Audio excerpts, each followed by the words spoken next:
I'm Patty, a full-time working mom who loves to bake on my days off.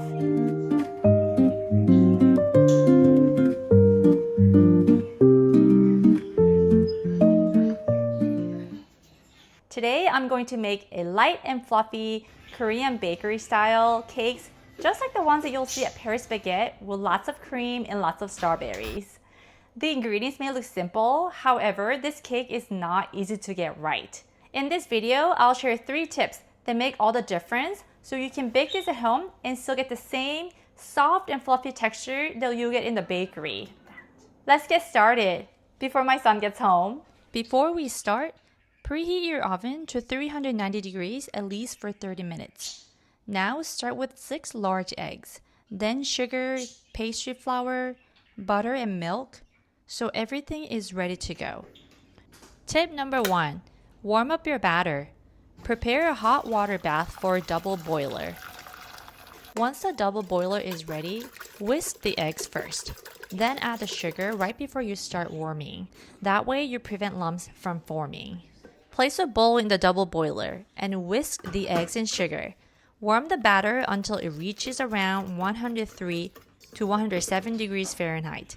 This is a crucial step for fluffy cake. Then use the same water bath to warm your butter and milk mixture. Do not skip this step. Now that the batter is ready, we're going to move on to the next stage. Tip number 2. Make sure to beat the batter long enough for a thick texture. Start beating at high speed for about 5 to 8 minutes until it becomes pale, creamy, and the volume has doubled.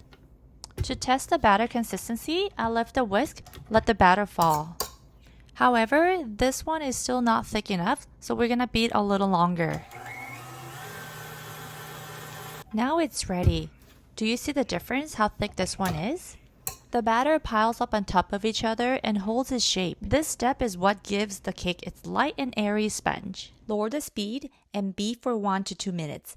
This helps remove any large bubbles and gives the cake a smoother texture. Tip number 3. Work your batter quickly but gently.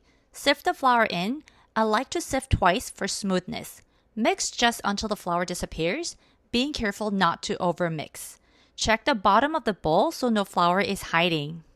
Next, take a small portion of the batter and mix it into the butter and milk mixture. Stir it well, then add it back into the main batter.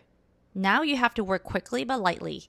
Butter tends to deflate the air bubbles, so it's crucial to fold it in fast without knocking out too much air. This is the consistency you want, not too thick, but not too runny. Then quickly pour the batter from a little higher up. Tap the pan a few times on the counter to release any remaining air bubbles, and then place it straight into the oven. Bake for about 35 minutes at 375 degrees. I stick a cake tester into the center to make sure the cake is done. If it comes out clean, the sponge is ready. As soon as the cake comes out the oven, tap it firmly on the counter to prevent it from shrinking. Then cool it upside down completely at room temperature. This keeps the top from sinking in. I tap the bottom of the cake with my fingers, and I can feel how light it is. That's when I know the sponge turned out perfectly.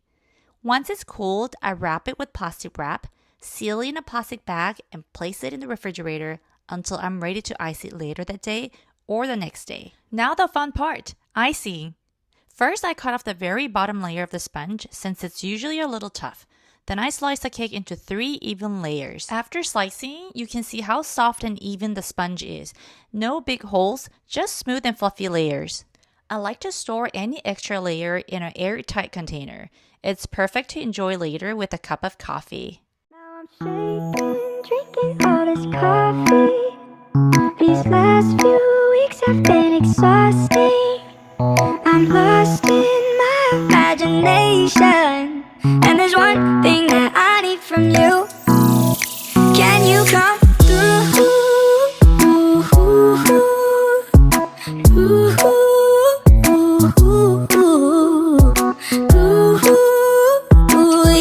Yeah.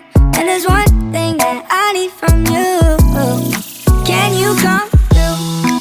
I might lose my mind, waking when the sun's down, riding all these highs, waiting for the calm down. Walk these streets with me, I'm doing decently, just glad that I can breathe. Yeah, I'm trying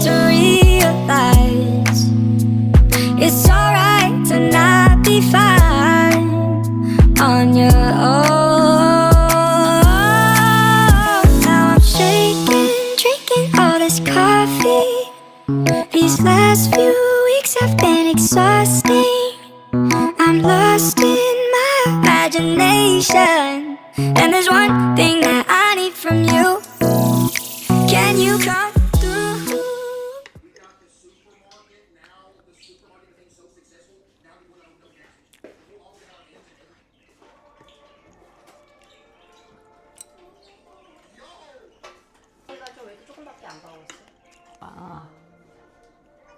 맛있어? Here it is, so soft, fluffy, and not too sweet. I bake these all the time for my family and friends' birthdays, and they always tell me how good they are. Once you master a spongy cake, you'll never want to go back to a dense butter cake. Check out my other baking videos, and don't forget to subscribe for more upcoming recipes. See you next time!